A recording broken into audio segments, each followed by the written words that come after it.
అందరికీ నమస్కారం. Welcome to icon politics. నమస్కారం బాలకోటయ్య గారు. నమస్తే శ్రీని గారు. సార్, 2019లో జగన్ గారు అధికారంలోకి వచ్చాక అమరావతి మీద దాడి చేయడం మొదలుపెట్టారు.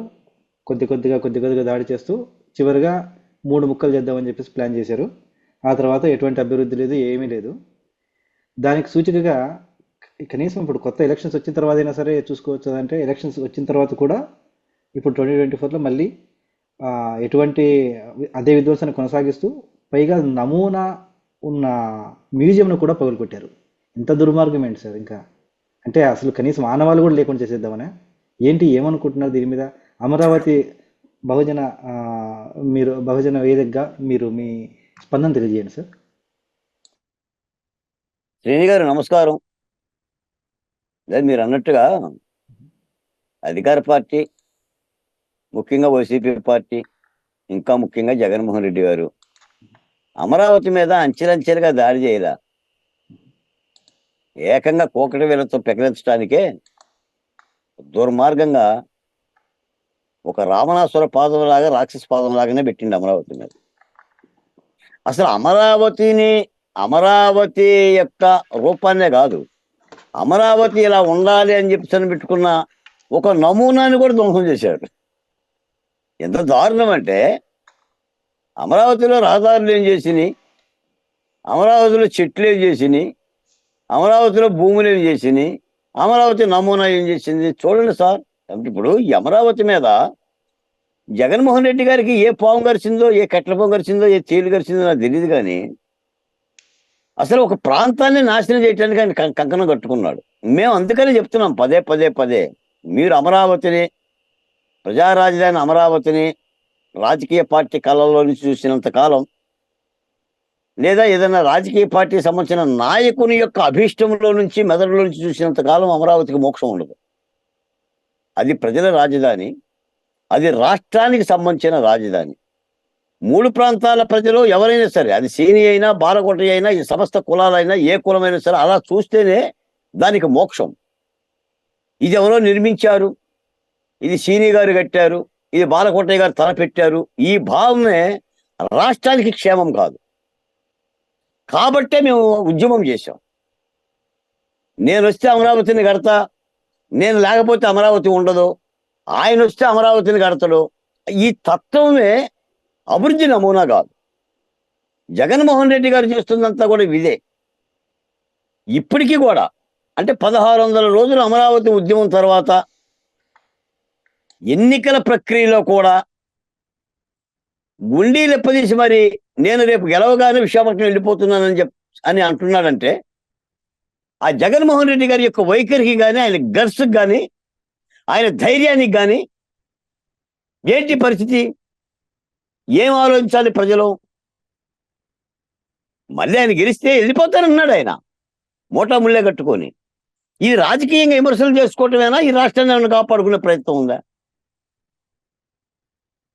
అంటే ఎంత దుర్మార్గం అంటే, ఇప్పుడు నేను ఎందుకంటే ఎన్నికల ప్రక్రియలో చెప్పడం, అమరావతి జగన్మోహన్ రెడ్డి గారు నాశనం చేసిండు, కాలు పెట్టిండు, రైతులను ఇబ్బంది పెట్టిండు, కవులు ఇవ్వలేదు, అన్యాయం చేసిండు, అభివృద్ధి ఆగిపోయింది, ఉపాధి ఆగిపోయింది, పరిశ్రమలు ఎల్లగొట్టి ఏకరువు పెట్టడం కాదు, ఒకచి కన్నీళ్లు పెట్టడం కాదు. ఇప్పుడు నా బాధ్యత రాష్ట్ర ప్రజలు అర్థం చేసుకోవాలి. జగన్మోహన్ రెడ్డి గారు పచ్చిగా చెప్తున్నాడు, మళ్ళీ నేను అధికారంలోకి వస్తే మిమ్మల్ని చంపేస్తానని చెప్తున్నాడు.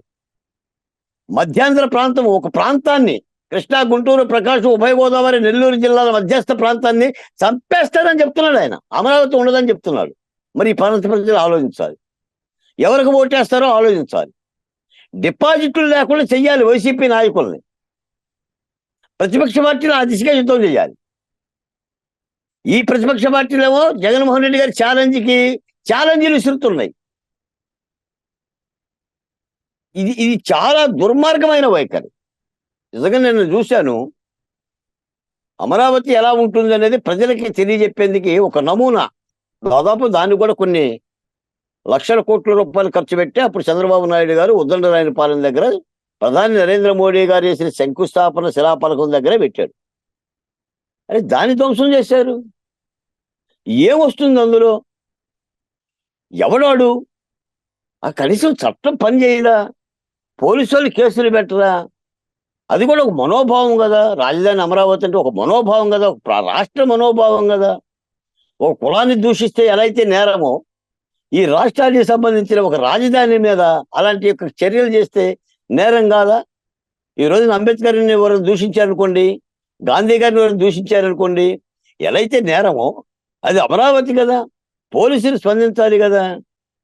అక్కడున్న మెటీరియల్ మొత్తం ఎత్తుకుపోయారు. దాదాపు కొన్ని వేల వేల వందల కోట్ల రూపాయలు ఎత్తుకెళ్లారు. ఆ కంకర కానీ, స్టీల్ కానీ, ఎలక్ట్రికల్ సామాను కానీ, ఆఖరికి అడవిని చేశారు. మరి రాష్ట్ర ప్రజలే పరిశీలించాలి. ఇప్పటికీ నేను చెప్తున్నానన్నా శ్రీని గారు, ఆంధ్రప్రదేశ్ మెడ మీద, లేదంటే అమరావతి మెడ మీద కత్తి వేలాడుతూనే ఉంది. కత్తి అయితే తప్పల.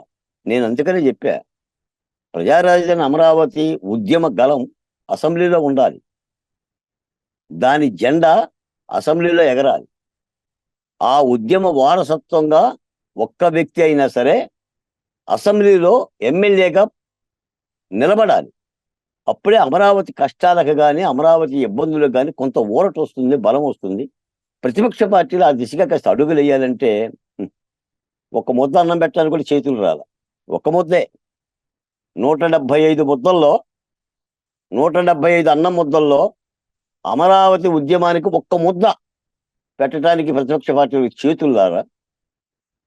ఈ యుద్ధంలో అది ఒక బలహీనమైన అంశమే అయ్యింది. సరే, వాళ్ళకుండే బలాలు వాళ్ళకు ఉంటాయి. మనం అడిగే వాళ్ళమే తప్ప ప్రజా ఉద్యమాలను కౌగులించుకోండి, ప్రజా ఉద్యమాలను కరచాలనం చేసుకుని, ప్రజా ఉద్యమాలను కలుపుకోండి అని చెప్పేవాళ్ళం తప్ప ఆ రాజకీయ పార్టీ అధినేతలు మనం కాదు. కాబట్టి అది వాళ్ళ యుద్ధం, వాళ్ళు ఎలా చేస్తారో చూడాలి.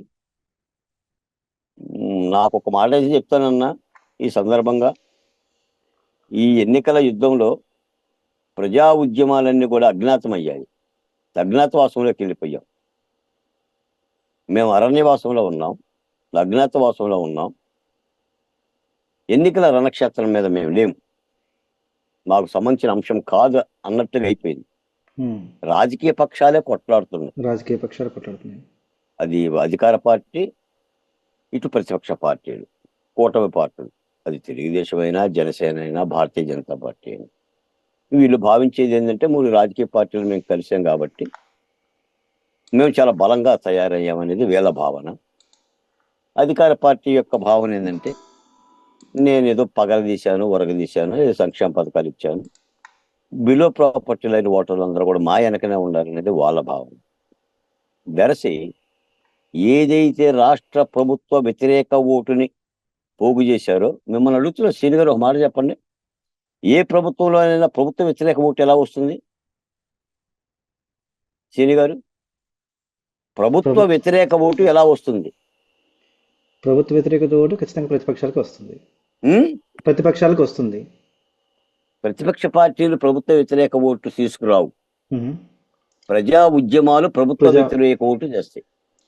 అంటే ఆ ప్రభుత్వ పరిపాలనలో దాష్టీకాలకి, దౌర్జన్యాలకి, అన్యాయాలకి, సంక్షేమం లేనితనానికి గురైన వర్గాలు పోరాటం చేస్తే ప్రజా వ్యతిరేక ఓటు వస్తుంది. అది మా స్వార్జితం, మా పేటెంట్ రైట్. అది దానిని రాజకీయ పక్షాలు, ముఖ్యంగా ప్రతిపక్ష పార్టీలు దగ్గర చేసుకోవాలి. ప్రతిపక్ష పార్టీలు కనవు ప్రభుత్వ వ్యతిరేక ఓటుని.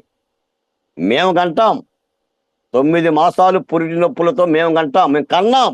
ఆంధ్రప్రదేశ్లో అమరావతి మహిళలో రక్తాలు ధారబోసి, కళ్ళ చూసి వేధించి రహదారుల మీద అన్నం తిని, విశాఖ ఉక్కు కార్మికులు 1000 రోజులు రహదారుల మీద ఉండి, అంగన్వాడీ టీచర్లు పొత్తి కడుపులు చెయ్యేసుకుని అరెస్టులు కాబడి, ఆశా వర్కర్లు, భవన నిర్మాణ కార్మికులు, నిరుద్యోగులు, ఎస్సీ, ఎస్టీ, బీసీ, మైనార్టీ కులాల మీద జరిగిన దాడులు మేము కదా చేసింది శ్రీని గారు.